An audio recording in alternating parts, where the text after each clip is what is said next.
do a straightforward Q&A session. I'll start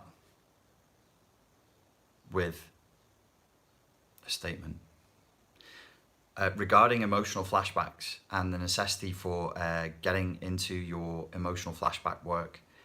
If you are not flashbacking, then whoever it is that you in your life that seems to have so much power over you and seems to be wielding it in a way that we would describe as being not particularly kind or possibly even abusive, if you are not flashbacking, they have no power over you.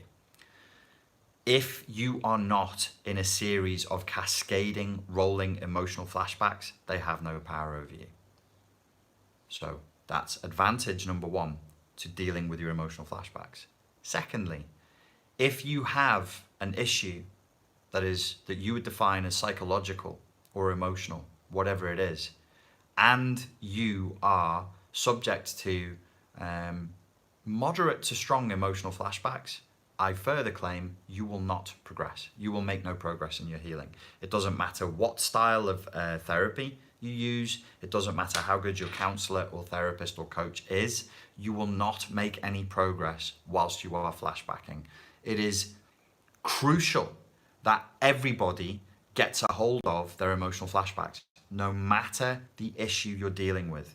Your life is worse when you are flashbacking, and it will be much, much better when you moderate and deal with the emotional flashbacks and bring them down. So you bring yourself back to a level where you can see reality clearly. You know, even the stuff to do with spirituality and Zen and meditation, I've done some videos on that, and I was looking back through the videos last night, and they've proven to be really popular. People like it. And I'm like, you won't be able to grasp or make progress when we're talking about like Zen meditation or anything that's to do with spirituality or anything to do with like present centered awareness. You're not going to be able to grasp it if you're still flashbacking. That just isn't going to happen. You're not going to get there. So number one, if there is somebody in your life who has too much power over you, if you reduce or cease the emotional flashbacks, that power disappears. The emotional flashbacks, one of the things that I learned being in America this time round, the last time I'm not in America now, I'm back in Europe, is that the way most people are talking and thinking about emotional flashbacks is way too limited, and that I have a job to do here, which, you know, I'll do via the YouTube channel, which is to expand people's ideas about what emotional flashbacks are. And one of those ideas that I'll share with you, because it's a powerful one, is if you're flashbacking hard, your boundaries will disappear in the moment of that flashback. So if you have normal boundaries at work or, you know, with your mates or with your kids, and then there's one person in your life who causes you to go into an emotional flashback, sometimes the boundaries will start to break open where normally they would have been very, very strong, and sometimes they'll just disappear altogether. You will show up as a different person.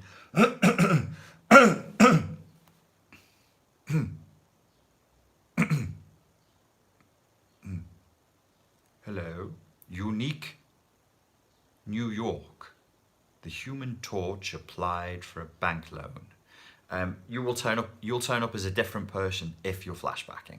Possibly. It depends on the strength of the flashbacks, it depends on the trigger, and it depends on what flashback you're going into. But you could show up with a different value system, with different beliefs, with different decision-making skills, with a different stance on life. Don't start to worry about DID or multiple personalities. It's not quite that. It's not in that region, but other people observing you might say, hey, you know, that's what you look like, because it's not just that you're in a different mood, it's that the mood is so intense, the belief systems you have when you're not flashbacking switch off, and new belief systems switch on when you're in a flashback that will actually be negative, hypercritical, highly catastrophic, very dark, full of dark assumptions and a much, much darker reality tunnel, right?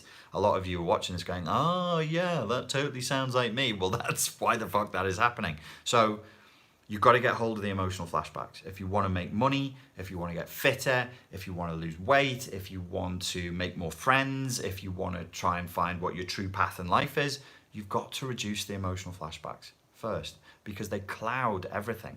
The key issue with the emotional flashbacks is if you're very emotionally dysregulated and you're emotionally up and down, your perceptions are warped. So to use other language, we could say if you're at the mercy of your emotional flashbacks, you're at the mercy of delusion.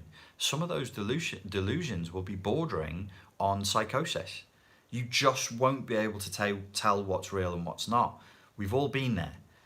Depending on how strong the flashbacks are, maybe whatever you're doing to have a coping strategy for the flashbacks, like if you're taking drugs to deal with the flashbacks or you're immersing yourself in a relationship to deal with the flashbacks, that also then feeds back into it. So you must reduce your emotional flashbacks. There is a free course. It's available on SpartanLifeCoach.com. You go to the website that is called SpartanLifeCoach.com, to the homepage. You scroll down the homepage just like a few inches if you're on your phone. And then you'll see a thing that says, put your email in here and you get the Stop Emotional Flashbacks book. Now, if you are with Gmail or Yahoo or Hotmail, they're very strict now on their spam filters. You will probably have to whitelist me first, which is you need to whitelist coach@SpartanLifeCoach.com to get the book. That's what you would need to do. Okay, guys, that's probably enough of me talking about that. I will now take questions of one sentence that end in a question mark. Do narcissists provoke you to the point of hurting them so they can play the victim? Asks Joe. Yes, they do. Absolutely. A term that I've heard for this in the last year that seems useful is reactive abuse. So you will be provoked and poked at until you respond angrily or you respond from a negative emotion or possibly even an emotional flashback, and then you will be painted as the abuser. This is one element of a broader process called projective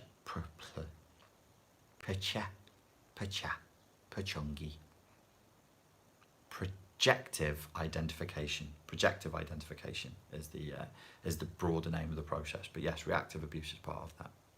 Also called baiting, says Veggies for Life. Care you can't stop setting your current partner. What? As doing the same as the old man partner. Learn. It's like reading William Burroughs. It's like a pure flow of consciousness. The old man, the snake, and the lizard were all taking heroin in space. Love. That's my William S. Burroughs impression. Do you like it? Can I do the mnemonic hourly? Yes, you can do the mnemonic hourly. If you think that would be helpful to you, why not? God knows the thought processes that can inspire an emotional flashback are taking place minutely and hourly. So yeah, why not do the hand mnemonic hourly if it helps you? Is BPD inherently evil or bad, as are those with it? That's a philosophical question. I don't know. What's evil? What's bad? BPD is a cluster of symptoms that we know take place in response to heavy, strong, ego boundary crushing trauma that usually would take place over years rather than days. And it becomes a kind of defense, a maladaptive, self-destructive series of defense mechanisms rooted in cascading emotional flashbacks, usually focused strongly around abandonment terror, not abandonment anxiety, abandonment terror, mind-numbing, critical faculty shutting down terror of abandonment. Is it evil? Well, certainly some of the things a person with BPD could do to you whilst in their defensive state of a strong emotional flashback will feel evil and would come from perhaps what we would consider evil intent. Yes, sometimes the intent is there to cause you harm, and that's part of the defense mechanism. Thank you for asking that question. I think I answered it well. Do you all agree? You will all agree. But not all BPD will be so extreme. indeed not. These things take place on a spectrum, and in my humble opinion, professionally, I think some people who are described as BPD would be better described as CPTSD with a highly inflamed outer critic, which means that they attack a lot. But, you know, these are nuances. These are bits and pieces for, you know, coaches and therapists to wrangle over. Really what we need to do is reduce the client's emotional flashbacks and bring them back to a place where they're not at the mercy of the terror that they experience inside of themselves, plus the highly toxic superego that they're living with. Rose says, thank you, Richard. You do save lives just as Walker does. No kidding. That's very kind of you, Rose. Thank you. Cole says, can you share any simple tricks? I think I'm going into an emotional flashback. Simple tricks. You know, like when your amygdala is hijacked. No, I'm not aware of that being a simple trick. For identifying reality, in inverted commas, like auditory hallucinations. Your question has a lot of presuppositions and presumptions in it that I wouldn't agree with. I know of no simple tricks.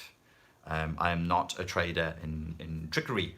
When it comes to psychology, the simple tricks, I think, will apply to simple problems. Here's a simple trick that you can do where you take your hand and you do this, and then you turn it upside down, and you go like this, and you look through it, and then you look over and up to your left, roll your eyeballs up and to your left, open the mouth on the side, like this, look up and to the left, and then go, GAR! If you're,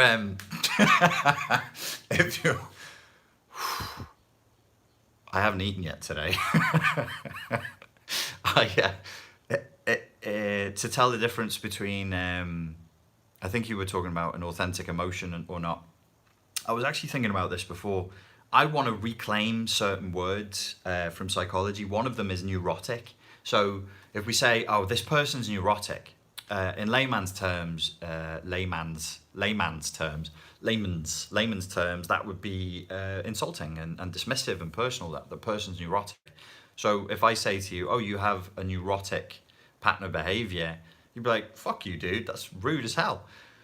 Well, let's get Jungian, you know, neurotic, rooted in neurosis, rooted in pain, rooted in a non-functional response to reality that probably isn't really based on reality now. It's probably based on trauma from before. So we are coming from a chaotic, brutal, tortured past instead of just the present as it is now. So neurosis, neurotic. When an emotion shows up that is authentic, when we're emotionally literate, it has a different feeling somatically in the body and in the brain, and it produces different patterns of thought, and it moves in the body differently than when it is neurotic, when it is rooted from pain. So people will say to me, what's the difference between emotional flashbacks and emotions? And I would say, well, I know something about you. I know that you're now, I'll go, so you're emotionally illiterate, you're quite numb. And they'll go, oh, how did you know? It is like you are made of psychic man. And I'm like, no, it's that if you can't tell the difference between a real feeling and a flashback, then you're probably quite numb. So your emotional literacy is quite low. A point on emotional literacy. This was made in the comments a couple of months ago, and people didn't pick up on it. I keep saying, go get the Stop Emotional Flashback course, go get the Stop Emotional Flashback course. That's the simple trick. That's the simple trick. It's not the real work. It is an effort to lure you through simple trickery. What's the simple trick? You say words and you tap off on your fingers.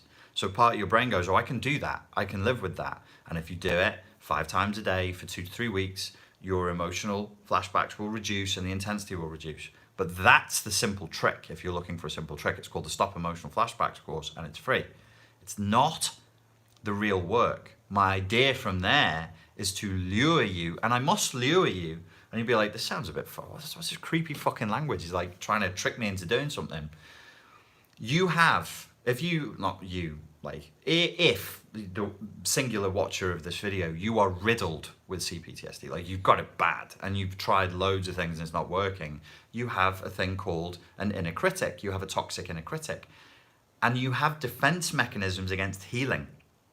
So as the healing gets closer, you zap it, you go, fuck that. I'm not doing that. So you'll become outer critic. You'll be like, this guy is an idiot. Why am I going to listen to a guy in a hotel room with a vest on making stupid jokes?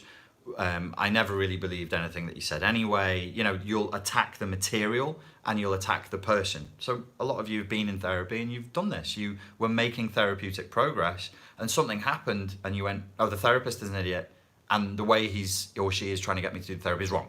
All of this is bullshit. Therapy's bullshit. I've had clients say that to me. They've come to me and they're going, well, therapy, it's just bullshit. The whole thing is bullshit. And I'm like, no, calm down. This is a defense mechanism from the hijacked part of your brain that's trying to stop you from healing. So healing becomes a trigger. So I have to kind of work around that. So the Stop Emotional Flashback course of tapping things off on your fingers, I deliberately designed that so that it was set at the level of 14 and 15-year-olds. This is who I used to work with in schools. I'd work with 14 and 15-year-olds. The language is very plain in adolescent. The exercise is very plain in adolescent. And sorry, not plain. Like, it's basic. It's not plain. It's actually colourful. It's actually a colourful course, but everything is straightforward. It's not higher level, hyper intellectual frontal lobe stuff. It's not very cerebral. It's not supposed to be. The real work is emotional literacy. The real work is the emotional literacy. But I'm going to sit down with people who are defensive against healing, have an emotional flashback in the face of healing, and are terrified of their emotions and say to them, hey, boys and girls, we're now going to do nothing but look at our emotions. There's just no chance. They're going to spit me out. If you want, I'll tell you, like, here and now, and it won't make any difference because 99% of people are not going to listen to the next words I'm going to say. In fact, most of you will probably dissociate to make sure that you don't hear them. If you do the emotional literacy work, you'd never need to do a day of emotional flashbacking. When you use the emotional flashbacking exercise, when you do the Stop Emotional Flashback exercise, what you'll find is if you're good for 2 or 3 weeks, they reduce. But if you stop, they come back because you're still emotionally illiterate. If you work your emotional literacy and you commit to it for a period of time, please don't ask me how long. Like, people go, well, when will this be over? And I'm going, I fucking don't know. We're trying to reparent you as an adult through processes that should have been given you when you were fucking 3. Give me a break. I'm doing the best I can. It might be 3 months. You should see very significant differences within 1 month of doing the emotional literacy work. Within 3 months, if you're doing it, you will be a different person. Inside of a year, I would expect a lot of things that had troubled you earlier to just not be there anymore. You have stronger boundaries. You'd know exactly what your value system was. You'd have a different group of friends. If you were in a bad relationship or you're doing a bad job, you'd be out of it. So the emotional literacy work is where it's really at. But I can't make people do that. I've tried to sit there and actually look at what you're feeling and what's behind the feelings, and to make friends with emotions is hard. It's a hard sell. I've tried for years, literally for years now, and getting people to do it is really tough. The last course I did, called Heal the Superego, which is a good one and I recommend it, has an emotional literacy light version to trick or lure or co-opt,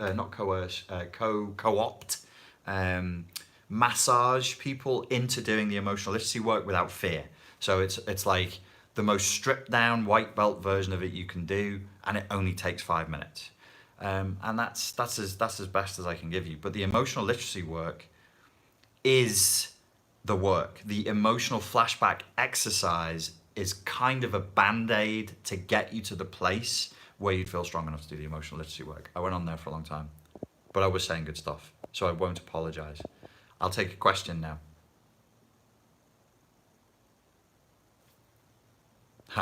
Edge says, you need to develop an app that walks you through everything for a month, alarms and messages for what needs done when. Edge, you are so right. The money that costs, I looked at it, and it's not cheap to develop an app that does everything that I want it to do we would be looking at 60 to 70,000 sterling, which is probably 80, 90 US if it was to do it for a month. It's not cheap. App development that is reliable and that works, because this couldn't fail. Like, I can't say to people, go and do this, and then, oops, there's a fucking glitch in the app. It needs to work. So you've got to go with a reputable company who knows what they're doing. There are so many things I want it to. I'd like it to have an emotional literacy wheel where people would just literally slide with their finger and go, I think I feel this. I think I feel this, and I think I feel this. Done. Next page. Okay. Behind each one of these emotions, and then it would give you the options of the emotions behind or synonymous with. I mean, could you imagine that? Like, programming that? So we say, today I feel melancholy. What's an emotion that's synonymous with melancholy? Well, I want to get them nuanced, so I need 15 sub-emotions that are synonymous with, derivative of, or possibly causing melancholy. And it would all be color-coded and everything. And then you'd go, okay, done. You'd click done, and then you'd move to the next page, and it would give you like a readout for where you're up to emotionally, and then it would take you through the next step of the exercise. It would be great.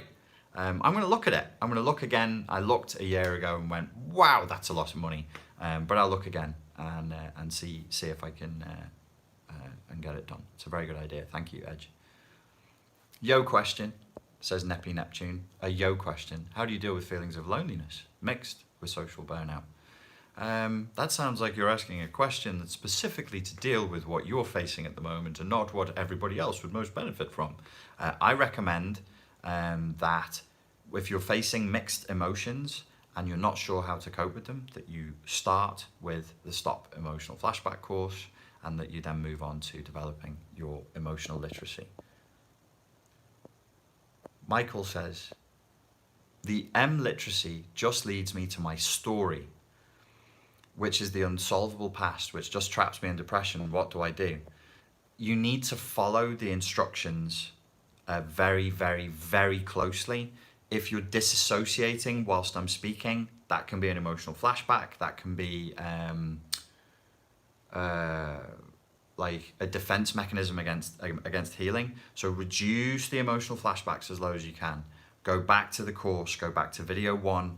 In that emotional literacy course, I even do emotional literacy exercises with you, but you need to concentrate and you need to listen to what I'm actually saying as I'm doing it. The emotional literacy course should not be leading anybody back to story. The emotional literacy course focuses on your emotions, which are now. Your story is past. So 80 to 90% of the work that you're doing on a daily basis with the emotional literacy course is only unpacking how you feel today.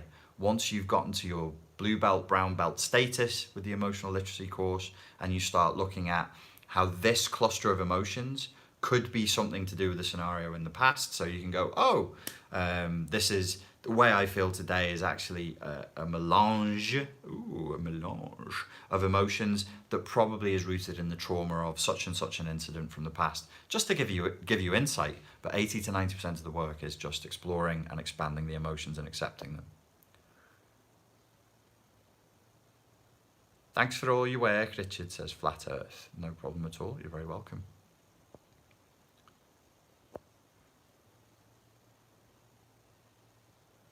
Will you ever do any course about co-parenting with a cluster B? I've done, say melange again, melange. I have done a course called How to Manage Communication with a Cluster B. That would be useful. There really isn't co-parenting with a Cluster B, not really like you're parenting and then you're trying to moderate what their experience is and help them with their experiences when they are exposed to the other parent. Co-parenting would sort of imply that there was a negotiation and it was equitable and horizontal and we're all on a level playing field, which with a cluster B just doesn't exist. It just doesn't happen. So you got to really kind of outsmart them, get manipulative, get into a mindset where you're going to try and get as much from them as you can in terms of what you want them to be delivering to your children or not to your children. You've got to be very, very clever. You need to be at black belt level, really.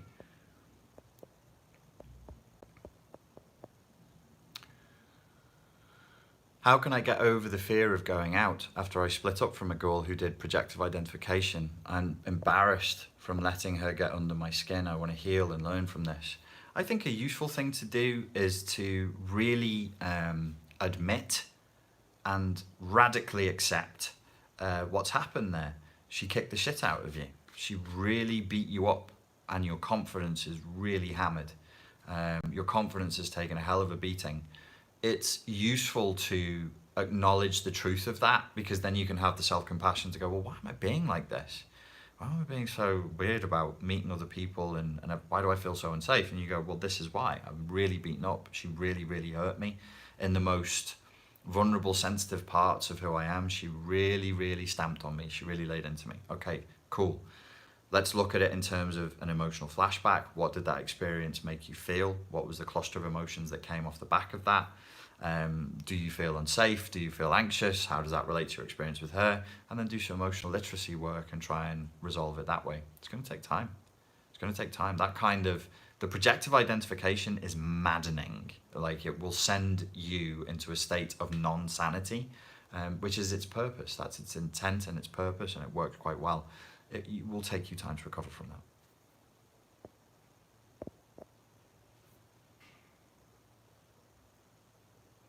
Okay, guys, there's a lot of questions that are leading me to sound like a stock record here. For most of you, if you haven't done the Stop Emotional Flashback course, which is free, you do need to do that. It is absolutely critical that you get to grips with your emotional flashbacks. That course is free. Get on it, run it for 2 or 3 weeks, let your flashbacks reduce in frequency and in power.